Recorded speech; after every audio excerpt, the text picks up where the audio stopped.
welcome to Hairdressing Live. My name is Paul Davey, and in my opinion, I have a very, very inspirational business mentor with years of experience within the industry, and author of a best-selling book, Fantanstic Hairdresser, and also the creative director. Welcome, Alan Austin Smith. Thank you, Paul. Great to be here. Such a pleasure to have you. We made it eventually. We made it eventually, and you know what? This wasn't going to happen actually, and we just happened to be in the same place at the right time, which is amazing. So thank you very much for joining us anyway. Pleasure. So it's really, really good. Look, can you take us back to how and why did you actually begin this business mentorship? And I know you don't call it that; you call it more of a tell us a little bit about where you started. As you know, I mean, if you want to go right back, 16 years old, I became a hairdresser.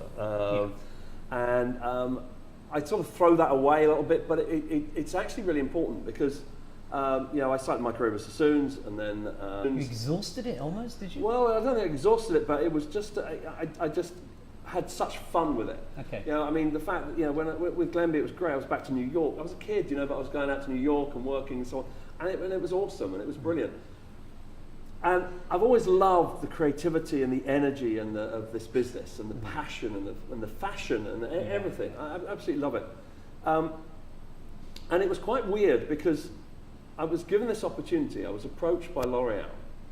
And they were putting a team together and they wanted commercial hairdressers, but creative hairdressers. And that's not easy to find that blend. Yeah, totally. And I was that blend. I was a creative hairdresser and I was artistic and creative and art director and so on. But I actually put real numbers in the till. Okay. I had the highest numbers in the country, in the company and everything else. And they were looking for people like me because they had this idea that what they wanted to do was create a team that could approach competitor accounts, but with real credibility of hair. So that you sort of go into a Wella salon and go, I'll do a cutting seminar for you. Yeah. And they were okay, and so on. So it was something just really different and unique. And I thought, well, that'd be cool, that'd be fun, and whatever. Knew the guys at L'Oreal, and so that's where I went. So I started as an educator with L'Oreal, then became technical manager. So doing hairdressing now. Or is this the business part of it? No, this was business at this moment, whatever. However, what was really interesting was that I, without knowing it, was getting such a buzz out of, I don't know, if I came into your salon and was talking to you about colour on behalf of L'Oreal, I frankly just got really bored of talking about the mixing and the colour circle and everything else. What excited me more was showing you how to do more colour. And inspiring the confidence and the motivation. So it comes from inspiration, obviously, doesn't it? And it was like what I was originally, I suppose, meant to be doing was showing you how to mix the colour and how to choose this and that. But I was like bored of that. I often say sometimes I'm a Gemini, which means I get bored quickly. So that's why I'm always moving. And it was like, got that, but I'm a bit bored. I'm actually getting more fun inspiring the staff and the team to actually do more colour, and then the salons loved that and so on. So it was sort of it wasn't conscious. It sort of just started to be part of it. I equally now recognise when I look back that I was doing it when I was a stylist. I didn't know it. I just operated the way I did. I'm often, a lot of people know my thoughts on this. I'm known for standing in front of this industry and saying, stop retailing, stop selling colour to your clients, stop, whatever. And people are like, oh, what are you talking about? I said, no. I had the highest sales. I had the highest average bill. I did more product sales, more treatments, more colours than anybody. I never sold anything. I never retailed. What I was passionate about was making my client look and feel fantastic. And yet, do you know what? When you stand there and say all those things in seminars, and you can see, I'd say you can just see all the nodding heads. Oh, totally. It's so what content you come out with is so relative, and so it relates to so many people because it's real. That's exactly what it should be. And that's nice to hear because for me, what I think the reason why Fantastic Hairdresser is number one at what we do is because we get it. And I always say, look. But you've been there as well. Exactly. You've been there. Because I am. I still am. I still am. I might not stand behind the chair anymore, but I still have that heart, mind, passion, soul of a hairdresser. And I think like it. You know, and in fact, to the point, funny enough, we were talking about just now downstairs. You know, the danger is I'm going to embarrass these guys. These are actually working in salons today, but I tell you what, I knew more about what was happening in Fashion Week than some of them out there. Yeah. And it's like, you know, that's how passionate I am. I'm still engaged and involved in it all. But because I get it, passion comes from knowledge, right? Yeah. I mean, how do you present passion? You have to be knowledgeable about what you are doing. I totally agree with that. So say what you just said there about Fashion Week. You were knowledgeable about it, so you can present it with passion. Do you know what I mean? Oh, absolutely. I mean, you know what I'm hearing all the time at the moment in the industry, hearing it so much. Where's the passion gone? Where's the passion gone? Yeah. Right? And I say, look, why do you want your team to be passionate? You want your team to be passionate so they will engage. Yeah. Right, wrong way round. You engage them, that makes them passionate. Okay. Yeah. What people want is passion, so they'll engage. No. Engage them. Yeah. You know, involve them, engage them. You see, I think what's happening today, we don't realise this drain on people. So many different things drawing people off in different directions. And so as a salon owner or a business owner, it's actually up to, it doesn't happen automatically anymore. When I was It's leadership, isn't it, really? Yeah, it is. But when I was like an 18-year-old, 19-year-old, or whatever, I had nothing other than going to the park, or Coronation Street. Yeah. So I'd happily stay in the salon in the evening. Yeah. And I'd stay there for 2-3 hours, playing, working, doing things, and then we go to the pub. And so on. It's a different world now. I had no yoga class to go to, and I had no Xbox game to get back to, or Tinder, or anything else. You know, I had nothing else. This world, there's so many draws.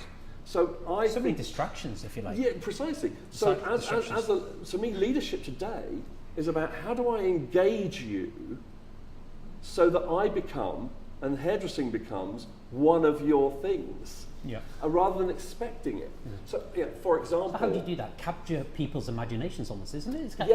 Yes, but it's actually leadership. It's leadership, yeah. So, for example, let's say you're a 22-year-old stylist working for me, yes?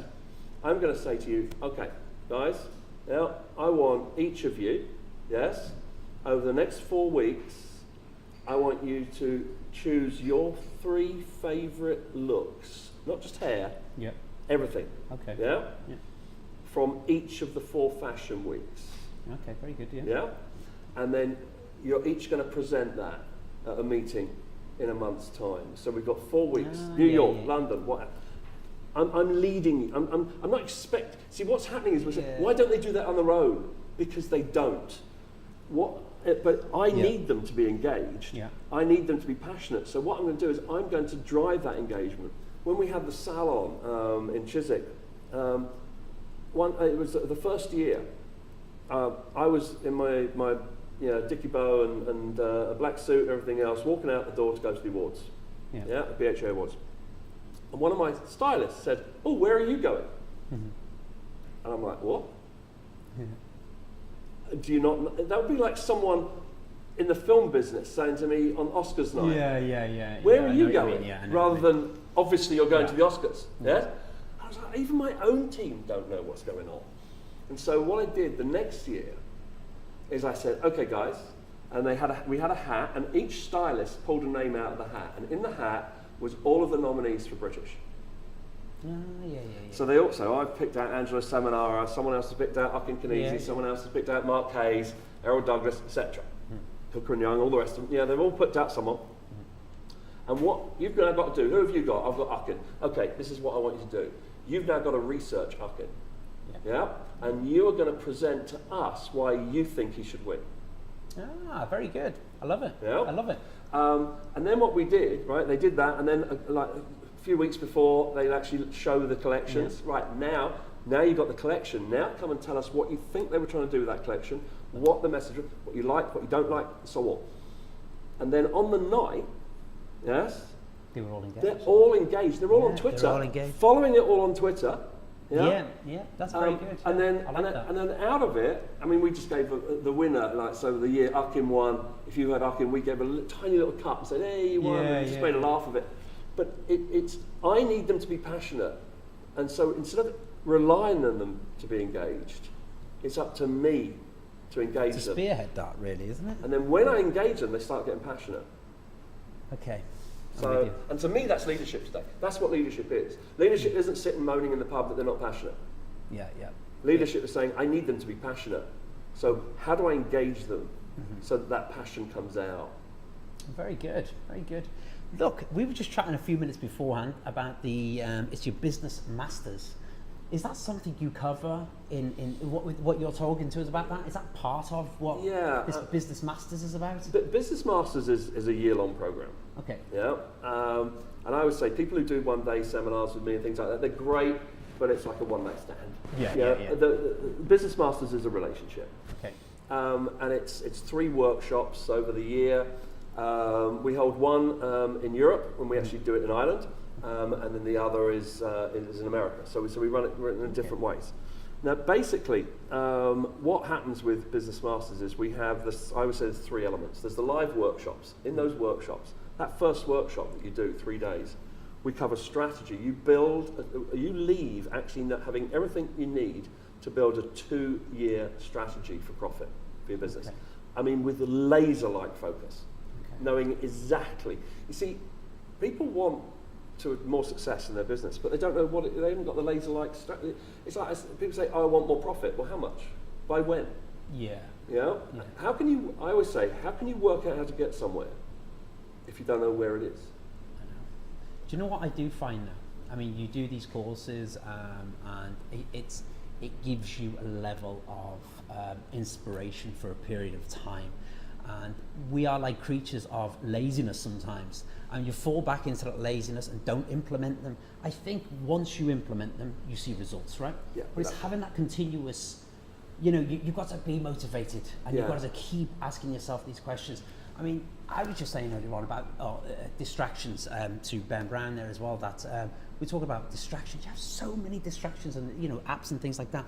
You just have to sort of eliminate them, get rid of them sometimes, Well, yes, you do, but also it's like how you compete in it. It's the same principle.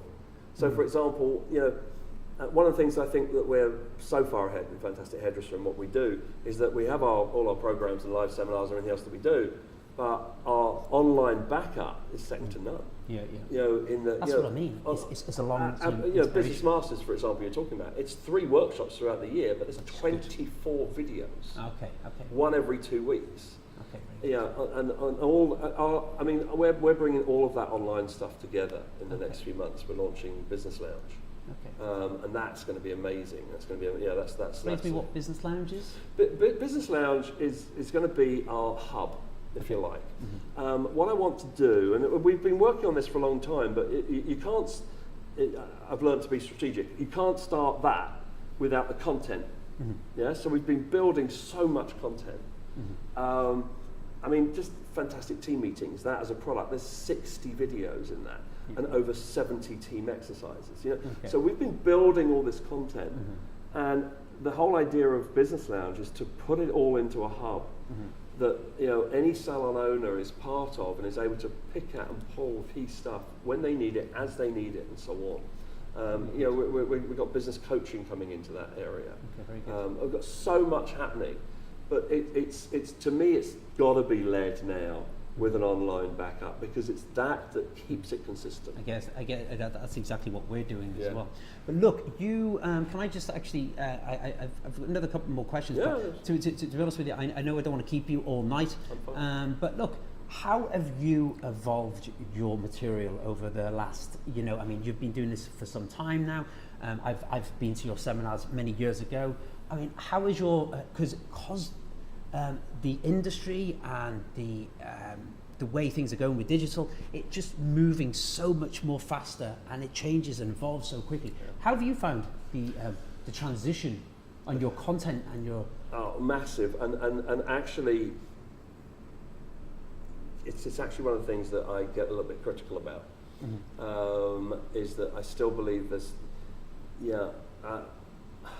I'm still seeing stuff being taught in the business arena that I was teaching 10 years ago, which is, and I don't even teach it now. It's moving faster than it ever has been before. I don't even teach it. It worked 10 years ago. It doesn't work today. What was working 10 years ago does not. There's basic fundamentals, but it doesn't. And that really pisses me off, to be honest. I get annoyed by it. In that, if I'm not changing, and if I'm not growing, if I'm not moving, I've got to be ahead of the game. It doesn't matter how long. We're 30 years old this year. Fantastic Hairdresser, it's our 30th anniversary this year. And 30 years. How the hell are we still here 30 years on? How on earth are we still here 30 years on? You've evolved here. Yeah. But, and if I just keep teaching the same old stuff, taking the course off the shelf, that's my course I write. Doesn't work like that. By the way, I hinted at it earlier. I'm a Gemini. I get bored. It's like, no, now, next. But equally, I think a lot of it is by looking at my own business. And I'm running a business the same as everybody else is. And I have the same issues and the same challenges and the same, in the recession, when the recession hit, we lost 70% of our sales from one year to the next. 70%. Yeah. As an industry, is it? No, my business. Your business, okay. Yeah. God. We had programs like the Ambassador program that people paid $7,500 for. We used to run it 4 times a year, sometimes 5. There was one point where I was actually running I was running 2 Ambassador programs at the same time in the hotel. We had such demand, and overnight, nobody was giving us $7,500 for a course. It literally went, gone. But what you do in that situation is you go, well, shit, and then you go, right, what do we do? We've got to do something different. We'd relied on that Ambassador program, and then now it's like, wait a minute, that's not there anymore.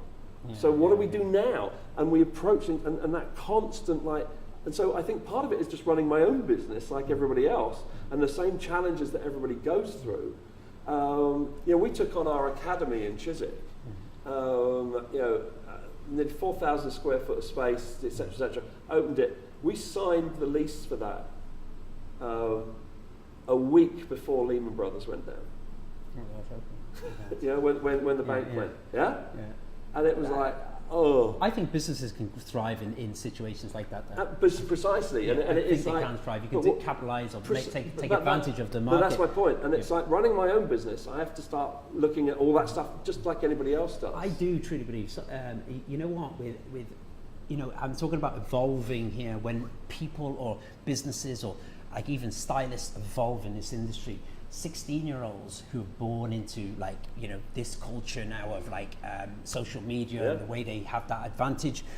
We also have that advantage as well, but they become 21, 22, 23. They also then become business owners. They open businesses, and they could open a business next door to you. And I just have this true passion about, if you don't understand or don't capitalize on all those tools that we have within the industry right now, a 16-year-old will then open up a business next door to you when she becomes 21 or 22, 23, and they have the advantage of you. So I always think to myself, capitalize and be knowledgeable of how the industry is evolving, even with your material and your content, the way it changes like that. You've got to move with the times and don't stay in. My audience gives me that as well. My audience, I hear the messages, I hear that, and being engaged and so on. But it's you're talking about this new world, if you like. This is how I see it. How do we communicate in the world today? Whether you like it or not, the fact is we communicate through online, social media, etc., etc., etc. Yes, and nobody can disagree with that. Okay, whether you like it or not. Okay, so now let's go back. My history's not good enough, but however many years to when the printing press was first launched. Yes. And we started communicating differently. And what happened was we moved from the storytellers who used to go around the villages telling stories to it being printed. Yes? Written information printed for the masses. Now there was a problem. If you couldn't read or write, you couldn't communicate. And what do we call you? Illiterate. Yeah? Well, I think there's a massive danger that we are actually getting to a point where there's people who are going to become illiterate. Because modern society, it's no good. You cannot. I don't care. I'm 57 years old, right? I shouldn't be engaged in this world. But you could very much easily just. But it means I can't communicate. Yes, which is my lifeblood. And so I can't say, and nobody can say, there's people way younger than me going, oh, I can't be doing with all that. That's basically saying I can't be bothered to learn to read and write. Yeah, totally. And, I get it. And you're illiterate, effectively. And so, absolutely, I mean, for me, I've got this golden rule I run everything by. You've heard me talk about it before. It's quite simple. It's a simple question. It's 3 words. Is it working? Is what you're doing working? And if the answer to that is anything less than a resounding yes, if it's, well, no then. Anything less than yes is no. Right, at that point, you've got to do something different. Yeah. So, for example, we might find that a course of ours, which used to easily sell out, isn't selling out at the moment. We're finding less people coming on it. Okay, it's not working. What do we need to change? That people aren't responding to it. It's not working. I looked at our own online marketing and said, is it working? Well, so no. What have I got to change? The difference is I then literally immersed myself in that. For 18 months, I buried myself in that whole world of online, social media and whatever. Came out the other side and went, okay, not only now do I know what we were doing wrong and what we now need to do right, but I can equally see what 95% of our industry is doing wrong online. And it's like, I was just joking downstairs on the course there, but seriously, if I see another post on Facebook or Instagram of before and after the back of someone's head, I know, it's like, do you really believe your clients are waking up in the morning, grabbing hold of their phone to see what you've put on to say, look, this is the back of someone's head? It's like, engage, be an expert, have content that you help people with. Our clients are watching shite videos on YouTube from bedroom bloggers. Yes? Some of them are okay, but some of them are just awful. They get like 17 million views. And it's like, surely does that not tell you your client is desperate for you to step up and be an expert? For you to say, I actually know what I'm talking about, not these guys, not the person who's telling you can grow your hair 6 inches in a week by bending over. I actually know what I'm talking about. Yes? And so let me be an expert, but you've got to do it. And you've got to position yourself with great content, with great expertise, and then people will see you as an expert. But I don't know, there's so much that needs to grow and to learn and whatever, even to the point where, this fascinates me with Instagram. Clearly Instagram is an important part of anybody's strategy. An important part of your strategy, not your strategy. It's an important part of your strategy. You know what I love? Every hairdresser I say to you, what do clients bring in? They don't bring magazines anymore, do they? They go, no, Pinterest boards. Yeah, absolutely, Pinterest boards. Are you on Pinterest? No, you see, Pinterest isn't as sexy as Instagram.